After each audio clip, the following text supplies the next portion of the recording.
বিমানদা আজকে কি কথা হলো? শুনলাম যে কথাগুলো আগেও বলেছেন। আজকে তো 8 দিন না 9 দিন হলো। আজকে কদিন হলো? 8 দিন। 8 দিন হলো। 8 দিন হয়ে গেল। ওনারা বিচার চাইছেন, তামান্নার বিচার চাইছেন।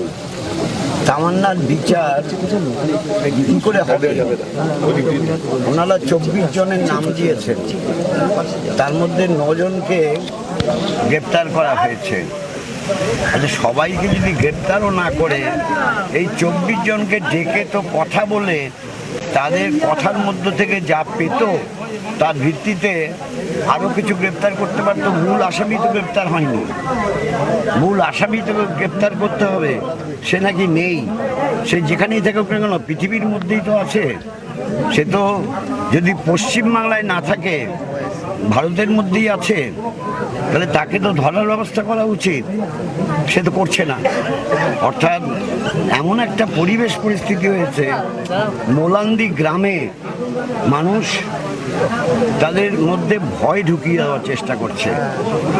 এই পরিবারটা ঘুমোতে পারছে না, রাত্রিবেলা ঘুমোতে পারছে না। কারণ যে ওরা শাসাচ্ছে দেখে নেব। এই দেখে নেব কথাটা বলার মধ্যে যারা বলছে তাদের কেন গ্রেপ্তার করা হচ্ছে না? যারাই দেখে নেব বলবে তাদের গ্রেপ্তার করা উচিত। দেখে নেব মানে তো সে তো শয়তানদের সঙ্গে আছে, অমানুষদের সঙ্গে আছে। মানুষের মতো দেখতে হলেই সবাই মানুষ হয় না। মানুষের মতো দেখতে হলে সবাই যদি মানুষ হতো তাহলে অমানুষ কাকে বলে? তাহলে অমানুষ কাকে বলে? এই অমানুষদের ধরা উচিত। দলের তরফ থেকে কি আশ্বাস দিলেন পরিবারকে? আমরা রাজ্য বামফ্রন্টের পক্ষ থেকে, রাজ্য বামফ্রন্টের ডেলিগেশন, আমরা বলেছি আপনাদের কথা আমরা প্রচার করব, আপনাদের পাশে আমরা থাকব এবং আপনারা যে বিচারের জন্য দাবি করছেন সেই বিচারের দাবি আমরাও বৃহত্তর ক্ষেত্রে তুলে ধরব। আজকেও বোমা উদ্ধার হলো।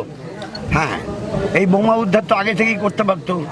আবার পুলিশ নাকি এখন বলছে বোমা উদ্ধার করে আমাদেরকে খবর দেওয়া উচিত ছিল। পুলিশের দায়িত্ব তো বোমাগুলো উদ্ধার করা। পুলিশ বোমা উদ্ধার করলো না, আর সেই বোমা উদ্ধার যারা করলো তাদের দোষ দেওয়া হচ্ছে কেন বোমা উদ্ধার করলো। এতে তো খুব খারাপ জিনিস ইঙ্গিত করছে। স্থানীয় বাসিন্দারা বোমাগুলি খুঁজে পেলেন, অথচ পুলিশ খুঁজে পেল না। হ্যাঁ, পুলিশের কোনো ঘাটতি রয়েছে। পুলিশের যা দায়িত্ব, পুলিশ সেই দায়িত্ব পালন করেনি বলেই গ্রামের মানুষ বারবার বলছে। গ্রামের মানুষ আজকে গত 8 দিন ধরে বলে যাচ্ছে, কিন্তু পুলিশ শুনছে না। বেলা বলেছে মোলান্দি গ্রামের কিছু মানুষ তো আগে থেকেই বলেছে 2 বস্তা সকেট বোমা এখানে এসছে, 2 বস্তা সকেট বোমা এসছে। এটা গ্রামের মানুষ বলছে। পুলিশ সেটা যদি অনুসন্ধান করতো, সার্চ করার মতো করে সার্চ করতো, তাহলে সেটা নিশ্চয়ই পাওয়া যেত। আবার গ্রামের মানুষ সেগুলো খুঁজে বার করলো। এখানে পাটের চাষ ভালো হয়, পাট ক্ষেতের মাঝে যদি রেখে দেওয়া হয় তাহলে সেটা তো পুলিশ জানে না যে পাট ক্ষেতের মাঝে রেখে দিলে, পাট ক্ষেতের মাঝে তো লুকিয়ে থাকলে লোক ধরতেও পারে না। এমন তো হয়েছে স্বাধীনতা সংগ্রামের সময়, স্বাধীনতা সংগ্রামীরা পাট খেতে পানের বরজে লুকিয়ে থেকেছে। ব্রিটিশ পুলিশ তাদের কিচ্ছু ধরতে পারে না। তাহলে পুলিশ তো ঘিরে ফেলতে পারে একটা পাট ক্ষেতকে, ঘিরে ফেলে তারপর সার্চ করতে পারে। সার্চ করলেই বেরিয়ে যাবে। পুলিশের দায়িত্ব পুলিশ পালন করছে কি? এটা কি মনে হয় পুলিশের দায়িত্ব পুলিশ পালন করছে? না, করছে না। আর গ্রামের মানুষ সে দায়িত্ব পালন করতে গেলে তাদের হচ্ছে আমাদের খবর দেওয়া উচিত ছিল।